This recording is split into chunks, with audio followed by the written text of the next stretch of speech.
Salam saudara. Hari ini kita ingin belajar lagi firman Tuhan, tapi dengan serial yang baru, serial melatih kepekaan rohani.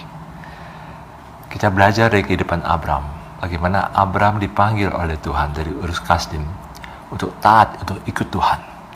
Dan dari hari ke hari, dia belajar bagaimana untuk dilatih kepekaan rohani. Ada ayat yang sangat berkesan, yaitu dari Kejadian 12 ayat 2 bagian C. Firman Tuhan katakan pada Abram, diamlah di negeri yang akan kukatakan kepadamu. Artinya Abram disuruh pergi dari rumah ayahnya, dari sanak saudaranya, dan dari negerinya, dan berdiam di negeri yang akan kutunjukkan. Jadi memang waktu Abram dengar suara Tuhan seperti itu, Abram berpikir ke negeri yang mana. Dan Abram saat ini belajar bagaimana dari hari ke hari dia dipimpin oleh Tuhan untuk punya kepekaan rohani. Mari kita lihat lebih dahulu hal yang pertama dari serial melatih kepekaan rohani. Penyembahan berhala mematikan manusia roh kita. Dalam Yosua 24 ayat 2, firman Tuhan menjelaskan kepada kita, berkatalah Yosua kepada seluruh bangsa itu, beginilah firman Tuhan Allah Israel.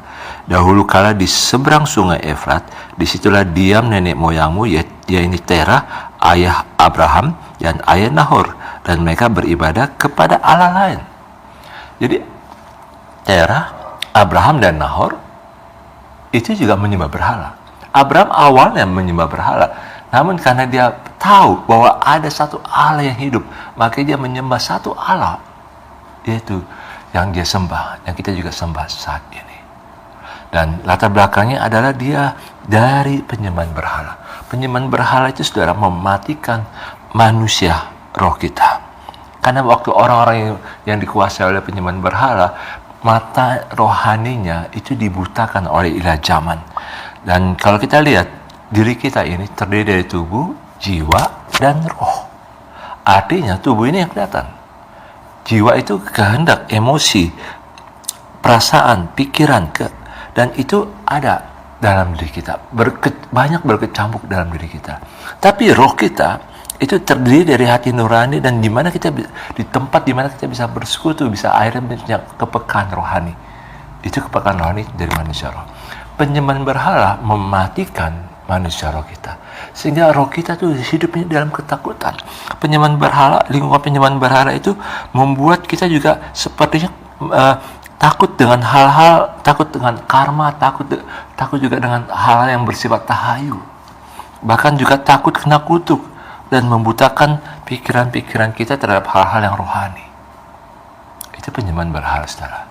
Dan Abraham pada awalnya dibelenggu oleh penyembahan berhala. Itu sebabnya Tuhan katakan, pergilah dari rumah ayahmu, dari sanak saudaramu, dan dari negerimu. Tujuannya apa? Kau bisa bersekutu dengan Tuhan. Engkau bisa bersekutu dengan Tuhan. Abraham bisa bersekutu dengan Tuhan. Dan Tuhan mau Abraham pergi. Namun apa yang terjadi? Waktu dari Ur Kasdim, dalam Kejadian 11 ayat 27, itu dikatakan, lalu Terah membawa Abraham. Artinya, Abraham tidak memberi diri untuk dipimpin oleh Tuhan, tapi membiarkan ayahnya memimpin dia. Itu yang namanya belenggu rohani juga. Padahal Tuhan yang berbicara kepada Abraham, bukan Tuhan bicara kepada Terah. Dan mari kita belajar di sini, saudara. Kita harus sadari bahwa penyembahan berhala itu sangat berbahaya bagi roh kita, bagi manusia roh kita. Dan orang-orang yang hidup dalam penyembahan berhala, dalam lingkungan penyembahan berhala, sangat menderita, saudara. Kalau saudara berada di lingkungan penyembahan berhala, mungkin orang tuamu, mungkin keluargamu, mungkin orang yang kau kasihi, mungkin juga lingkungan kiri kananmu dalam penyembahan berhala, engkau juga membuat hidupmu menderita. Dan itu juga di Alkitab dikatakan juga, digambarkan, yaitu Lot waktu ada di Sodom dan Gomora. Sodom dan Gomora itu tempat penyembahan berhala dan tempat di mana terjadi gay. Laki-laki suka dengan laki-laki. Dan ini membuat Lot itu menderita.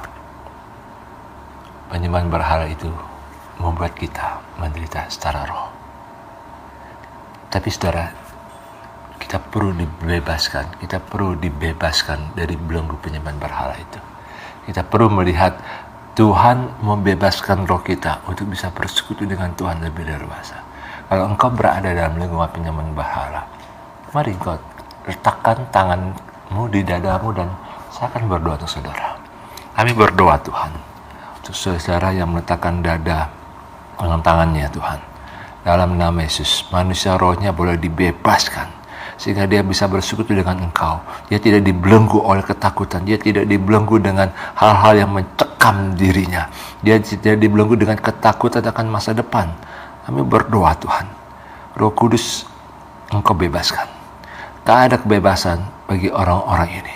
Dalam nama Tuhan Yesus, kemerdekaan roh itu boleh terjadi, berlaku bagi saudaraku ini. Dan Tuhan sendiri membuat dia bisa mengalami Engkau dari hari ke hari. Dalam nama Tuhan Yesus kami berdoa. Amin. Tuhan Yesus berkati.